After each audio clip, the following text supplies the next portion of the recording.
जरा महाराष्ट्र की कहानी, इसकी शुरुआत कैसे देखते हैं आप? अब जबकि सब कुछ पैक दिखाई देता है, बहुत मजबूत स्थिति में यहां पर दिखाई दे रहा है इंडिया गठबंधन। पहले से, चुनाव के पहले से इसकी चर्चा खूब होती रही है और लेकिन उसमें जो इफ बट वाली स्थिति थी, खासकर कांग्रेस को लेकर, और जो परिस्थितियां बनाने की, निर्मित करने की कोशिश होती आई हैं, उस पर कहीं ना कहीं विराम। कैसे देखा जाए, कैसे यहां आगे बढ़ते हुए देख रहे हैं विपक्ष को और कहां देख रहे हैं सत्ता पक्ष को? जी, देखिए राजीव जी, महाराष्ट्र के चुनाव जब हो रहे हैं तो उसका एक ड्रेस रिहर्सल लोकसभा के चुनाव में हो गया और वो दिखाई दिया कि महाविकास आघाड़ी के पक्ष में महाराष्ट्र के लोगों ने वोट दिया। और इसलिए वोट दिया क्योंकि उनके साथ जो है अन्याय हुआ, उनकी पार्टियां तोड़ी गई, शरद पवार की और उद्धव ठाकरे की, और उसकी प्रतिक्रिया दिखाई दी। और प्रतिक्रिया स्वरूप महाविकास आघाड़ी या वहां पे इंडिया गठबंधन लोकसभा में उसको 30 सीटें मिल गई और कांग्रेस सिंगल लार्जेस्ट पार्टी वहां से, महाराष्ट्र से बनकर आई। ये मोमेंटम वहां पे अभी भी है। तो जो बीजेपी की स्ट्रेटजी है वो दो तरीके की है। एक स्ट्रेटजी बीजेपी की है कि वो जो एक नाथ शिंदे की स्कीम्स हैं, जैसे मान लीजिए कि लड़की बहना स्कीम है जिसमें पैसा कैश ट्रांसफर है, उसके ऊपर वो बहुत निर्भर है। और दूसरा उनको ये भरोसा है कि उनका जो माइक्रो मैनेजमेंट है वो उनको कुछ ना कुछ काम कर पाएगा उनके पक्ष में। लेकिन वो ये जानते हैं कि मुद्दे उनके हाथ में नहीं है।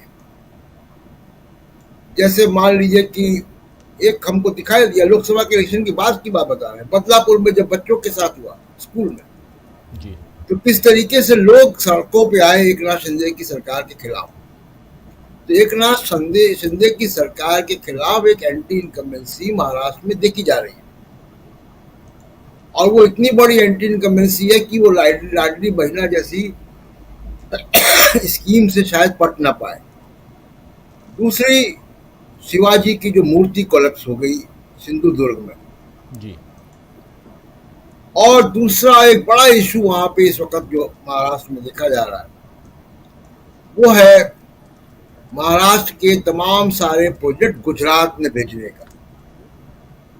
और मुंबई की अगर बात करें तो धारावी और अडानी वाला जो इशू है, वो इन इश्यूज के खिलाफ बीजेपी को लड़ना है। वहां पे वो कैसे इफेक्टिवली लड़ पाती है ये हम लोग देखेंगे। एक जो बीजेपी ने एक नई स्ट्रेटजी अपनाई, मध्य प्रदेश के चुनाव में देखने को मिली, छत्तीसगढ़ के चुनाव में देखने को मिली, हरियाणा के चुनाव में भी देखने को मिली थी, कि बीजेपी ने ये माना कि एंटी इनकम्बेंसी केवल बड़े नेताओं की या सरकारों की नहीं होती है, विधायक की भी होती है। बीजेपी इस स्ट्रेटजी से महाराष्ट्र में हटी है। जो 99 सीटें उन्होंने अभी तक अनाउंस की हैं, कैंडिडेट अनाउंस किए हैं, उसमें से 94 उन्होंने रिपीट किए हैं। ये एक बीजेपी ने कोई नया मतलब अपनी अब तक की स्ट्रेटजी से थोड़ा अलग जाके काम किया है। और तीसरी एक बहुत महत्वपूर्ण बात जो महाराष्ट्र के इलेक्शन में आएगी वो ये आएगी कि लगभग बिना अनौपचारिक ढंग से देवेंद्र फडणवीस को मुख्यमंत्री पद का दावेदार मान लिया गया है जी। उसकी घोषणा नहीं हुई है, लेकिन बीजेपी की तरफ से देवेंद्र फडणवीस मुख्यमंत्री पद के दावेदार होंगे। हाल में अभी जब अजीत पवार और एक नाथ शिंदे की पार्टियों के साथ अमित शाह की बैठक हो रही थी, तो अमित शाह ने बंद कमरे में ये भी कहा, जो मीडिया में रिपोर्ट्स आई, कि हम एक नाथ शिंदे से, कि हमने आपको मुख्यमंत्री बनाने के लिए बहुत कुर्बानियां दी हैं, अब आपकी बारी है। तो बहुत स्पष्ट संकेत है कि एक नाथ शिंदे को मुख्यमंत्री के तौर पर नहीं देखेंगे और ना ही उनके बैनर तले चुनाव लड़ने जा रहे हैं। अब इसका चुनाव में क्या इम्पैक्ट होगा, क्योंकि अभी जिनकी आप बात कर रहे थे मनोज जारंगे का पूरा जो आंदोलन है, पूरा जो उनकी भाषा है, जो उनके बयान है, उसके केंद्र में देवेंद्र फडणवीस रहते हैं। ओबीसी की जो पॉलिटिक्स है, सामाजिक न्याय की पॉलिटिक्स है, उसमें मिसफिट है देवेंद्र फडणवीस। और खासकर महाराष्ट्र में जी जहाँ पे जो दलित है या ओबीसी है, उसकी चेतना, उसकी राजनीतिक चेतना 100 साल से भी ज्यादा पुरानी है। आजादी के पहले का उसका इतिहास है, बड़े बड़े वहां पे समाज सुधारक हुए। तो ऐसे में एक ब्राह्मण नेता को बीजेपी मुख्यमंत्री के तौर पर अगर प्रोजेक्ट कर रही है, तो उसके कुछ नफे नुकसान होंगे। और एक आखिरी बात जो एमवीए की तरफ से है, महाविकास अघाड़ी की तरफ से, देखिए ये 30 सीटें जब लोकसभा में आई थी, तो उद्धव ठाकरे और कांग्रेस दोनों ने शरद पवार की एडवाइस को बहुत गंभीरता से लिया था, क्योंकि उनकी नब्ज महाराष्ट्र के समाज में और महाराष्ट्र की पॉलिटिक्स में रहती है। सबसे सीनियर नेता है देश के, और महाराष्ट्र की तो ही जी। और इस बार भी आप देखिए कि जिसकी अभी आप चर्चा कर रहे थे कि 5-6 सीटों का विदर्भ में जो विवाद है शिवसेना और कांग्रेस के बीच में, उसको भी बीच में शरद पवार ही है। जी तो शरद पवार एक बड़ा फैक्टर है जो कि एमवीए के साथ है, और वो उनके चाणक्य हैं। उनकी एडवाइस अगर ली जाएगी, और मेरे ख्याल से ली जाएगी, लोकसभा में ली तो विधानसभा में भी ली जाएगी, तो उसके हिसाब से लगता है कि एमवीए के या महाविकास अघाड़ी के पक्ष में कि जो बैटिंग लाइनअप है वो स्ट्रांग है। राजीव, बिल्कुल बिल्कुल आप सही कह रहे हैं कि यहाँ बैटिंग लाइन जो है बहुत स्ट्रांग है। राजीव जी, पहले तो जरा जो आप आंकड़े दिखा रहे थे उसका विश्लेषण थोड़ा सा हो जाए। जी। तो पिछली बार बीजेपी को 122 सीटें आ गई थी 2014 में। 2014 में। जरा उन आंकड़ों को 14 और 19 को ले आइए जरा स्क्रीन पे। जी हाँ, और 2019 में भी उनको 100 से ऊपर सीटें आई थी। 105 ये सीटें 105 सीटें आई थी। ये 105 सीटें राजीव जी शिवसेना के साथ मिलकर चुनाव लड़ने पर आई थी। राइट। अलायंस टूटा क्यों था? अलायंस टूटा मुख्यमंत्री पद के लिए टूटा था। वही देवेंद्र फडणवीस मुख्यमंत्री बनना चाहते थे, या बीजेपी उनको मुख्यमंत्री बनाना चाहती थी। मुख्यमंत्री का पद वो नहीं देना चाहती थी शिवसेना को या उद्धव ठाकरे। मुख्य मुद्दा तो ये था। बिल्कुल। और अब आप लोकसभा, पिछले लोकसभा के आंकड़े में बताता हूँ आपको। 30 सीटें आई महाविकास अघाड़ी को महाराष्ट्र में या इंडिया गठबंधन को लोकसभा में। अब इन असेंबली सेगमेंट की लीड को अगर हम देखें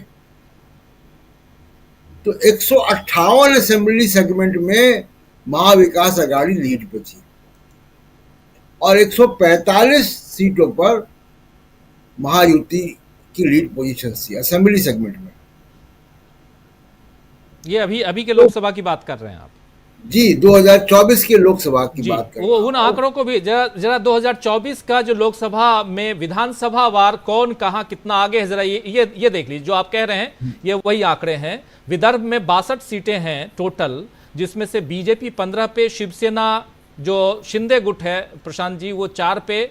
ये लोकसभा चुनाव 2024 के मुताबिक विधानसभा में कौन आगे, शायद आप इसी का जिक्र कर रहे हैं। ये आंकड़े हैं। तो ये 33 सीटों का फासला है दोनों के बीच में। और यहां पे एक कैच भी है। कैच ये है कि 31 सीटों पे राजीव जी 5000 से कम वोटों की लीड दोनों के बीच में है। यानी 16 सीटों पर महाविकास अघाड़ी की और 15 सीटों पर महायुति की लीड पोजीशंस है।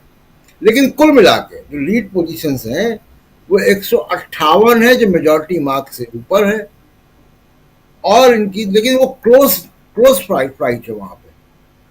158 और 145 लोकसभा चुनाव में असेंबली सेगमेंट की लीड पोजीशन है, क्लोज फाइट है।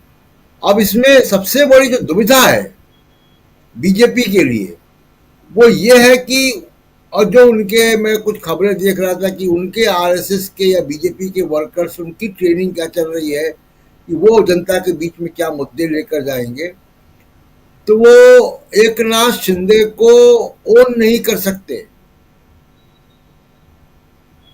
उनकी दिक्कत ये, दुविधा ये है। और दूसरे कि बीजेपी निश्चित तौर पर माइंड मेकअप करके महाराष्ट्र के चुनाव में देवेंद्र फडणवीस को मुख्यमंत्री बनाने के लिए जा रही है। उसका मिशन एक नाथ शिंदे को मुख्यमंत्री बनाना नहीं है। कैसे होगा? एक नाथ शिंदे तो वॉशिंग मशीन के प्रोडक्ट हैं। तो अब ये जो कॉम्प्लिकेशन है, एक नाथ शिंदे वर्सेस देवेंद्र फडणवीस, वो और देवेंद्र फडणवीस की वजह से ही उद्धव ठाकरे, ओरिजिनल शिवसेना से इनका संबंध भी टूटा था। ये बीजेपी और जो महायुति है उसके बीच में ये बड़ा कॉम्प्लिकेशन है, और उनके वर्कर्स तक को ये कंफ्यूज कर रहा है कि क्या करें, देवेंद्र फडणवीस की एक नाथ शिंदे। एक नाथ शिंदे को अपना मुख्यमंत्री नहीं बता सकते। आपको याद होगा राजीव जी, जब ये स्कीमें घोषित होती है वहां पे, तो जिस मंत्रालय की स्कीम घोषित होती है वो मुख्यमंत्री का फोटो भी नहीं लगाता, वो अपना फोटो लगाता। ये काम अजीत पवार भी कर चुके हैं, ये काम देवेंद्र फडणवीस भी कर चुके हैं, ये काम एक नाथ शिंदे भी कर चुके हैं। कि जब वो कोई लाडली बहना जैसी या लाडला भाई स्कीम लॉन्च करते हैं, तो बाकी लोगों की फोटो नहीं लगाते, उसमें अपनी फोटो लगाते हैं। तो ये पोस्टर वॉर भी वहां पे महाराष्ट्र में चलता रहा। मुख्य बात यह है कि ये जो लीडरशिप क्राइसिस है महायुति में, ये कॉम्प्लिकेटेड है, और ये एडवांटेज होगा महाविकास अघाड़ी के लिए कि इसका ये एक फायदा उठा सकते हैं, और उनकी ऑलरेडी लीड पोजीशंस है। दूसरी जो इंपॉर्टेंट बात है राजीव जी, जो मैं पहले भी कह रहा था कि महाराष्ट्र के चुनाव में मैं मराठी प्राइड की बात नहीं कर रहा हूं, मराठा प्राइड की बात नहीं कर रहा हूं, मैं महाराष्ट्र प्राइड की बात कर रहा हूं। ये जो महाराष्ट्र नेशनलिज्म है जी, ये एक बड़ा मुद्दा वहां ऑलरेडी है, और पहले से रहा है। मराठी भाषा को लेकर वहां आंदोलन होते रहे हैं, आप याद कीजिए, तमाम ऐसे आंदोलन होते रहे, और 52-53% वहां ओबीसी पॉपुलेशन, दलित है, और उनमें क्षेत्र है।